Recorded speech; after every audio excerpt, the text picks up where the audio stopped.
From an ethical and democratic standpoint, a president initiating war without congressional approval is deeply significant, both in principle and in potential consequences. Number one, democratic principles are at stake. In the US system and in many democratic systems, war powers are deliberately divided. The legislative branch or Congress holds the power of the purse and the constitutional authority to declare war. Executive branch, president, commander in chief, has the authority to respond to immediate threats or conduct limited military actions. When a president bypasses Congress to start a war, checks and balances are weakened.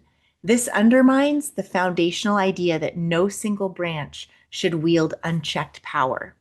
Democratic legitimacy is compromised. Wars are decisions with moral, economic, and human costs. Democracy assumes these costs should be debated openly and approved by representatives of the people. Public trust erodes. Citizens feel their voices are marginalized when decisions with such profound consequences are unilateral. Number two are ethical considerations. From an ethical standpoint, just war theory. Democracies have moral obligations to ensure war is justified, proportional, and likely to achieve a positive outcome. Unilateral action risks violating these principles. Accountability. Ethical governance demands that leaders be accountable for decisions that endanger lives and allocate natural resources. And the precedent for abuse. If ignored, this can normalize executive overreach, which could be exploited for politically motivated wars rather than national defense. Number three are practical and political implications. Historically and theoretically, the consequences can be severe. Number one, domestic political crisis. Congress may respond with investigations, impeachment, or legal challenges. Public protests, social unrest, or decline in voter confidence can occur. Number two is international ramifications. Allies may be uncertain or divided. Adversaries might exploit perceived instability or executive overreach. Number three is military and operational impact. Forces might be deployed without proper logistical, strategic, or political support. Morale and discipline can be affected if troops feel the war lacks democratic backing. Legal ambiguity. The president might argue implied authority or responding to threats, while courts might be reluctant to intervene, creating constitutional gray areas. And now, number four, predictions and analysis. So, based on the political analysis and history, several patterns often emerge. Increased polarization. So, partisan divides in a country deepen and political trust in institutions can decline. Then executive branch expansion. Precedents of unilateral action often empower future presidents to bypass Congress, potentially shifting democratic norms. Risk of prolonged conflict. Wars initiated without broad approval often lack clear objectives, making them harder to end. Global perception. The country may be seen as less predictable, affecting diplomacy, trade, and alliances. In essence, the ethical and democratic implications are intertwined. Unilateral war threatens institutional integrity, sets dangerous precedents, and can erode both domestic and international legitimacy. Now I'm going to talk about a modeled ethical, constitutional, and practical assessment of the current real-world situation where a U.S. president has initiated significant military action without explicit congressional authorization. Based on ongoing developments, constitutional frameworks, and current political responses. So there is the constitutional and legal framework. What the Constitution says is that, so the U.S. Constitution, Article 1, Section 8, clearly assigns to Congress the power to declare war. The president is a commander-in-chief but does not have blanket authority to declare war without congressional approval. The War Powers Resolution of 1973.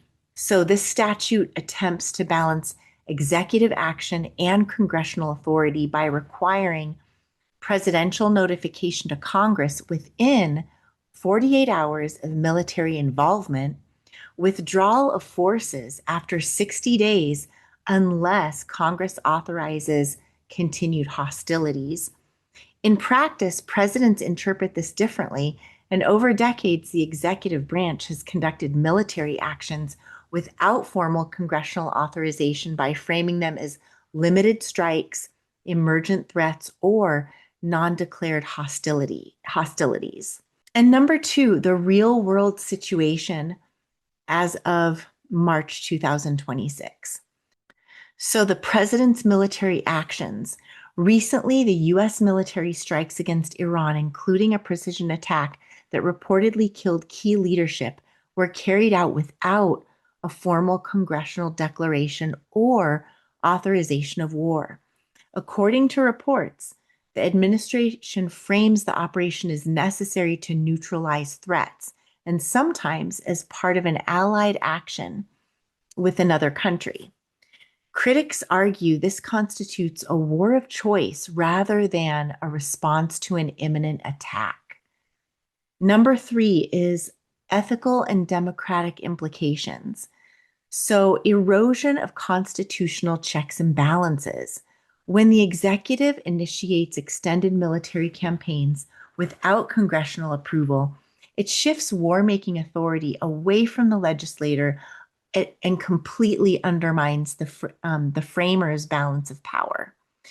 It sets a precedent where future presidents may treat war powers as an executive prerogative rather than shared governance, a deepening of executive dominance in what we would consider the primate dominance hierarchy. Congress's ability to debate, deliberate, and represent constituents on matters of life, death, and major national commitment is weakened. Now, democratic accountability and transparency.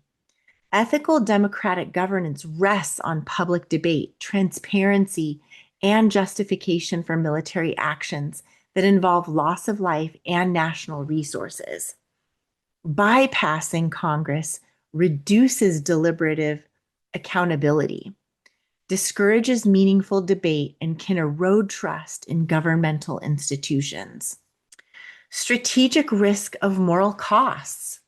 Wars begun without broad democratic mandate often lack three things. They lack clear objectives, they lack defined endgames, and they lack public consensus, raising the risk of prolonged conflict, mission creep, or unintended escalation. Practical immediate consequences. Number four, practical immediate consequences. So, domestic political fallout. Congressional backlash has emerged. Lawmakers across party lines are debating and pushing war powers resolutions to try to curtail executive authority. Some members call the actions illegal or unconstitutional, while others emphasize national security needs. There are proposals to restrict future military actions without congressional approval, though any such measure likely faces a presidential veto and divided legislative support. Public opinion, let's talk about public opinion and institutional trust. So, unauthorized military action tends to polarize public opinion, boosting skepticism toward leaders and institutions. And then also trust in democratic oversight mechanisms, especially if seen as impotent, can decline. And then global and security consequences. So under practical and immediate consequences, we also have, finally, the global and security consequences. Military action without clear shared democratic backing can fuel international criticism and strain alliances, trigger retaliatory actions, or broader regional conflict, as seen with missile exchanges reported from Iran's response, and increase risk of civilian harm and humanitarian crises, which further complicates ethical and legal legitimacy. Predictions, number 5. So, predictions based on analysis. Let's talk about predictions. Using current patterns of historical parallels. We've got short term, like within the next few months. Um, Short term possibilities are the intensified domestic debate, increased congressional resolutions and hearings about war powers. We'll be seeing that. Number 2 is political polarization magnifies, with leaders using this conflict as a rallying point for or against executive authority. And then international, finally, under short term, is international diplomatic pressure. So global calls for de escalation become louder, possibly involving the United Nations and allies.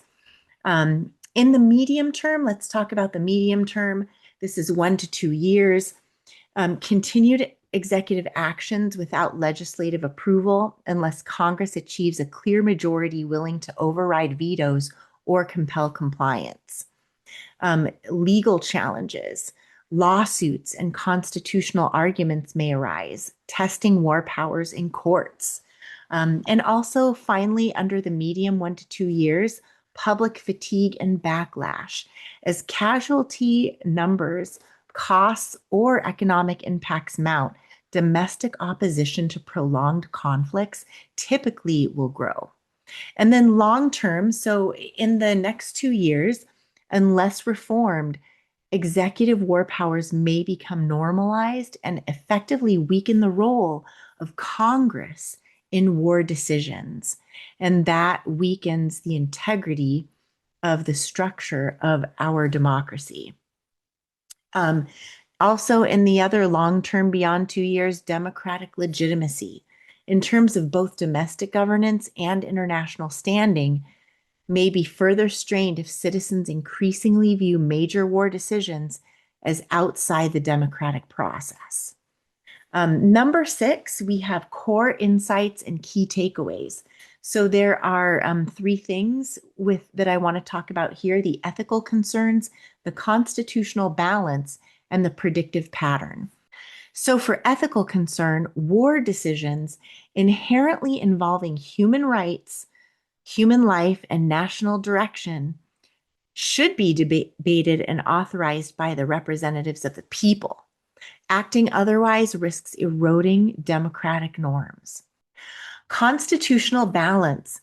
The Constitution intends for Congress and the president to share war powers. Bypassing this completely damages institutional integrity. And then predictive pattern. So under core insights and key takeaways, there's the predictive pattern. The current situation is unlikely to resolve quickly. It will fuel deeper systemic debates about executive privilege, constitutional authority, and the democratic process itself.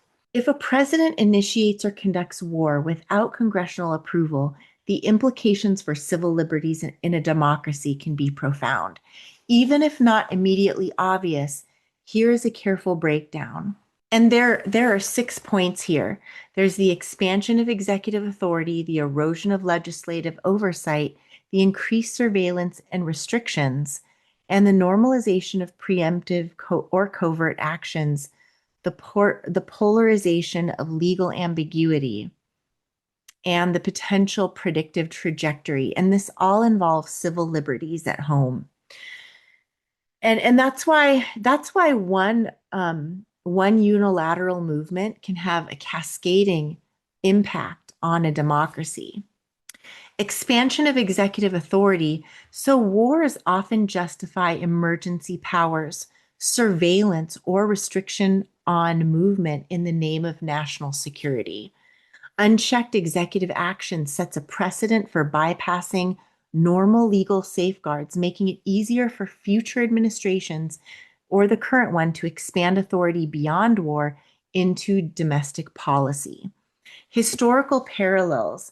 During the post 9/11 era, the US government expanded surveillance and detention powers in the Patriot Act, with war framed as justification of these encroachments on civil liberties. And 2, erosion of legislative oversight. So when Congress cannot enforce its constitutional war powers, it loses leverage to protect citizens' rights. Examples of oversight loss might be budget restrictions on military or surveillance programs are harder to enforce. Civil liberties protections can be sidestepped under urgent security claims. And then number three is increased surveillance and restrictions. So, wars without clear legislative limits can lead to expanded intelligence gathering on citizens, increased monitoring of communications, especially if a pretext of preventing domestic threats is involved, restrictions on assembly, speech, or protests framed as supporting enemy actions. And then four is normalization of preemptive or covert actions. Civil liberties can be constrained when the government normalizes unilateral preemptive interventions abroad, which often include domestic enforcement measures, i.e., arresting suspected sympathizers. Citizens may experience a chilling effect on free speech or political dissent, even if they are lawful. And for any of you who have seen the full picture of what ICE has done against the citizens and human beings of America, I think we can see a clear abuse even happening there. So this preemptive unilateral war attacking Iran, combined with the ICE abuses, paints a very dim picture. Number five is polarization and legal ambiguity. So rapid unilateral military decisions often provoke lawsuits and political conflict, creating uncertainty about rights enforcement. And then courts may defer to executive claims of national security, weakening precedent for protecting the people's civil liberties. Number six is potential predictive trajectory. So for civil liberties in the short term, 0 to 2 years, some rights may temporarily be curtailed, travel restrictions, protests, monitoring.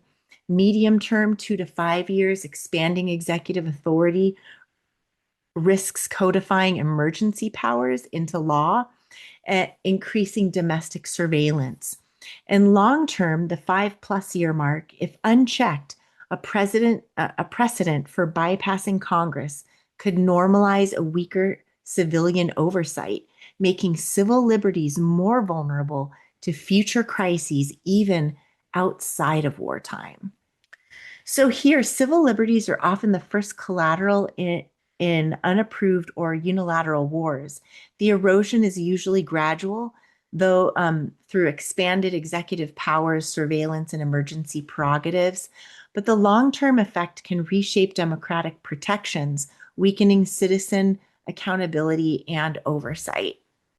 Now, as you know, I look at everything on my channel about the prevention of atrocity through a primate and a human primate lens. So looking at the situation through a human primate hierarchy lens, which interprets social dynamics in terms of dominant status and power hierarchies, yields a different perspective on the unilateral war scenario and its implications for civil liberties.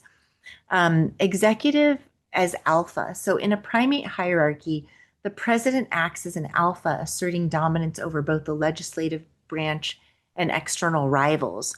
Bypassing Congress mimics the behavior of a dominant primate taking unilateral action to secure territory or resources, signaling strength to both peers and challengers. And then subordinates and deference. Congress and the judiciary become subordinates instead of equals in that check and balance. Who and as subordinates who may hesitate to challenge the alpha, fearing political backlash or instability. And so civil liberties are affected because rank and status signaling often trumps egalitarian or rule-based processes. So the primate behavior takes precedent over the established ethical framework that we've tried to establish to keep our primate our human primate hierarchy behavior in check. Um, and so, yeah, so rank and status signaling often trumps egalitarian or rule-based processes. Rights may be restricted if the alpha claims security or loyalty is at stake. And then internal group dynamics in the primate hierarchy. Among the troop, so citizens would be troop, compliance, fear, or coalition building influences whether limits on rights are accepted or resisted. And then polarization mirrors cliques, cliques in a primate hierarchy forming under a dominant leader. So, with some following closely for safety or advantage, and others resisting as subdominant members. And then conflict and prestige signaling. So, in a human primate hierarchy, conflict and prestige signaling, unilateral military action externally signals dominance to rivals, or in this case, other nations, in a primate style prestige hierarchy. Internally, it may reinforce hierarchical control. Dissenting voices are marginalized or surveilled, resembling subordinate monitoring in primate groups. And that's a thing, subordinate monitoring in primate groups. Number 5 is predicted. So the final and fifth is predicted pattern through a primate lens. So this is where we look at predictive aspects of the human primate behavior in a hierarchy. So short term, executive consolidates status, subordinates. So the alpha consolidates status, subordinates like Congress, judiciary, and citizens test boundaries. And then medium term is compliance becomes normalized.